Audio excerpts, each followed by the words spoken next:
Vijayawada university మంచి భవిష్యత్తు కోసం తెలుగు విద్యార్థులు ఇష్టపడే యూనివర్సిటీ. కాల్ 9059052378 9059052379.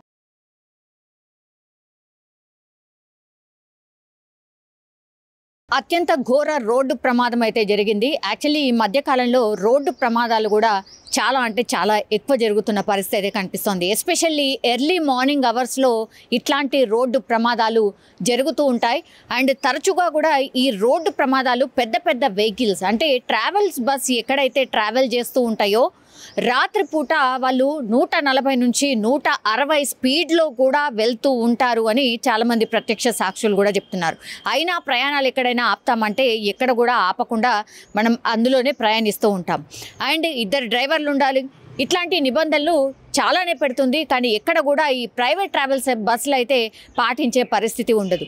ఇక్కడ ఏలూరు జిల్లా సోమరపాడుకు దగ్గరలో ఉన్నటువంటి ప్రాంతంలో రోడ్డు ప్రమాదం అయితే జరిగింది. ట్రావెల్స్ బస్ అలాగే సిమెంట్ లోడ్తో వెళ్తున్నటువంటి లారీ ఢీకొనడం, ఆ తర్వాత ట్రావెల్స్ బస్ అయితే అసలు ట్రావెల్ బస్ నుజ్జు అయిపోయింది. ఎక్కడ కూడా దాని ఆనవాళ్ళు కూడా కనిపించట్లేదు. విండోస్ అన్నీ బ్రేక్ అయిపోయి ఇలా అడ్డంగా పడిపోయిన పరిస్థితి. ఆ బస్సును చూస్తే మాత్రం ఆ బస్సులో ప్రయాణించే ఒక్క వ్యక్తి కూడా బతికే అవకాశం లేదు అన్నట్టుగా ఆ బస్సును చూస్తే మనకైతే అర్థమవుతోంది. అయితే ఈ బస్సులో ట్రావెల్ చేస్తోంది ఎంతమంది అనేది కూడా ఒక లిస్ట్ అయితే రాలేదు. జనరల్ అయితే ప్రైవేట్ ట్రావెల్స్ బస్సులో బిజీ డేస్ అండ్ అంటే వీకెండ్స్ అంటే బిజీ డేస్, అట్లాగే వీక్ డేస్ ఏవైతే ఉంటాయో కొంత ఖాళీగానే వెళ్తూ ఉంటాయి. ఈ బస్సులో మరి ఎంతమంది ప్రయాణిస్తున్నారు? కెపాసిటీ వచ్చేసి 45 సీట్స్ కెపాసిటీ ఉంటుంది, 45 నుంచి 50 సీట్లు. అట్లాంటిది ఇప్పుడు ఈ బస్సులో ప్రయాణం చేస్తున్నటువంటి వాళ్ళు 20 మందికైతే గాయాలైనట్టుగా చెప్తున్నారు. అట్లాగే 3 స్పాట్లోనే చనిపోయిన పరిస్థితి. సో అత్యంత ఘోరమైనటువంటి ప్రమాదం. అండ్ ఇంకోటి ఏంటంటే స్పీడ్ కంట్రోల్ చేయలేక ఆల్ ఆఫ్ సడన్గా ఈ లారీని ఢీ కొట్టి ఈ బస్ ప్రమాదం జరిగినట్టుగా చెప్తున్నారు. లేదంటే డ్రైవర్ నిద్రమత్తులో ఉండడం వల్లనే ఈ ప్రమాదం జరిగినట్టుగా కూడా అక్కడ ఆ ప్రదేశాన్ని విజిట్ చేసిన వాళ్ళు కావచ్చు, ప్రత్యక్ష సాక్షులు కూడా చెప్తున్న పరిస్థితి. ఒక్క సెకండ్ చాలు ఇట్లా అన్నామంటే ఆ స్టీరింగ్ ఎటువైపు వెళ్తుందో కూడా తెలియనటువంటి సిచ్యువేషన్. నేను ఇంతకుముందు చెప్పినట్టుగా మరి ఇద్దరు డ్రైవర్స్ ఉన్నారా, ఒక్కళ్ళే ఉన్నారా, అది ఒకటి తేలాల్సింది. నిజంగానే డ్రైవర్ నిద్రమత్తులో ఉంటే ఈ ప్రమాదం జరిగిందా, లేదంటే చాలా స్పీడ్లో ఉండడం కంట్రోల్ చేయలేక బస్సు ఒక్కసారిగా ఈ సిమెంట్ లారీని ఢీకొట్టడంతో అడ్డం పడిపోయిన పరిస్థితి. అండ్ స్పాట్లోనే 3 చనిపోయారు. అట్లాగే డ్రైవర్ పరిస్థితి విషమంగా ఉన్నట్టుగా కూడా ప్రస్తుతం మనకున్నటువంటి సమాచారం అయితే ఉంది. అయితే ఈ 20 మంది ఎవరైతే గాయాల పాలయ్యారో, అంటే ఏలూరుకి వెళ్తోంది బస్, హైదరాబాద్ నుంచి కాకినాడ వెళ్ళే రూట్లో ఏలూరు దగ్గరలో జరిగినటువంటి ప్రమాదం కావడం, ఆ తర్వాత హుటాహుటిన అంబులెన్స్కి ఇన్ఫర్మేషన్ ఇచ్చి దగ్గరలో ఉన్నటువంటి హాస్పిటల్కి అయితే తరలించారు. చాలామందికి అయితే తీవ్ర గాయాలైనట్టుగా కూడా సమాచారం అయితే అందుతోంది.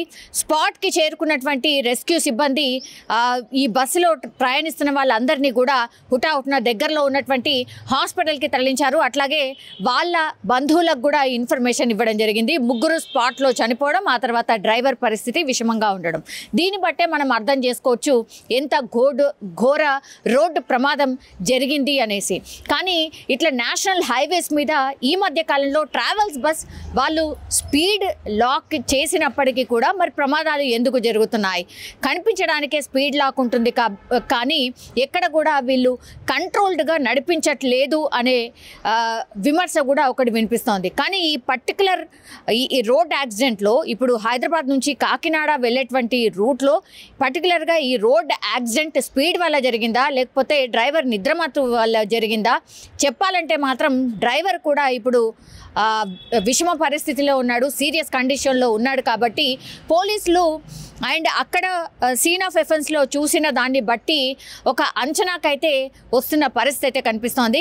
కానీ ఇట్లాంటి రోడ్డు ప్రమాదాలు అయితే తరచుగా జరుగుతున్నాయి కాబట్టి ఇది కొంత ఆందోళన కలిగిస్తున్నటువంటి విషయం అని చెప్పొచ్చు. బ్రేకింగ్ అంతోంది. నల్గొండ జిల్లాలో ఒక 3 ఏళ్ల బాలుడిని కిడ్నాప్ చేసి తీసుకువెళ్తున్న దృశ్యాలు ఇప్పుడు మనము సీసీ కెమెరాలో స్పష్టంగా చూస్తున్నాం. అయితే ఈ మధ్యకాలంలో ఇట్లా పిల్లల్ని కిడ్నాప్ చేసి పిల్లల్ని తీసుకువెళ్ళే సందర్భాలు కూడా మనం చాలానే చూస్తూ ఉన్నాం. బట్ సీసీ కెమెరాల వ్యవస్థ వచ్చిన తర్వాత కూడా చాలామంది అంటే సీసీ కెమెరా ద్వారా చూడడం, ఆ తర్వాత పోలీసులు వెంటనే స్పందించి వాళ్ళని ట్రేస్ చేసి పట్టుకున్న సందర్భాలనే మనం చూస్తూ ఉన్నాం. కానీ ఇక్కడ ఇది ఈ పర్టికులర్ కేసులో ఇది ఇప్పుడు నల్గొండ జిల్లాలో జరిగింది. అది కూడా ఆసుపత్రి ప్రాంగణంలో జరిగింది. కొన్నాళ్ళుగా అయితే ఈ జనరల్ ఆసుపత్రిలో, నల్గొండ జనరల్ ఆసుపత్రిలో 5 రూపాయలకు భోజనం చేస్తూ షమీ మున్నీసా అట్లాగే అహ్మద్ దంపతులు అక్కడే నివాసం ఉంటున్నారు. అయితే వాళ్ళకి 2 సంవత్సరాలు అట్లాగే 3 సంవత్సరాల వయసున్న 2 పిల్లలు ఉన్నారు. అది కూడా మగ పిల్లలే ఉన్నారు. సో మంగళవారం రాత్రి జరిగింది ఈ ఇన్సిడెంట్ అంతా కూడా. సీసీ కెమెరాలో రికార్డ్ అయిన తర్వాత ఒక రోజు తర్వాత ఈ విషయం బయటకు వచ్చింది. మంగళవారం రాత్రి జరిగింది.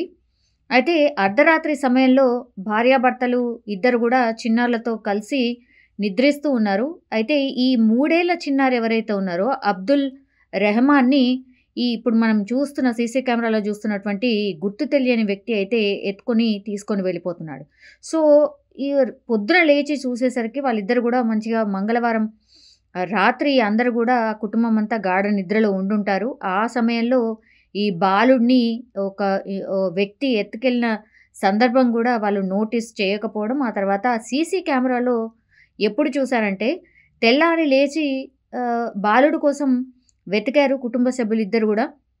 బాలుడు కనిపించలేదు. దీంతో తల్లిదండ్రులు 2 కూడా పోలీసులకు ఫిర్యాదు చేయడం జరిగింది. అప్పుడు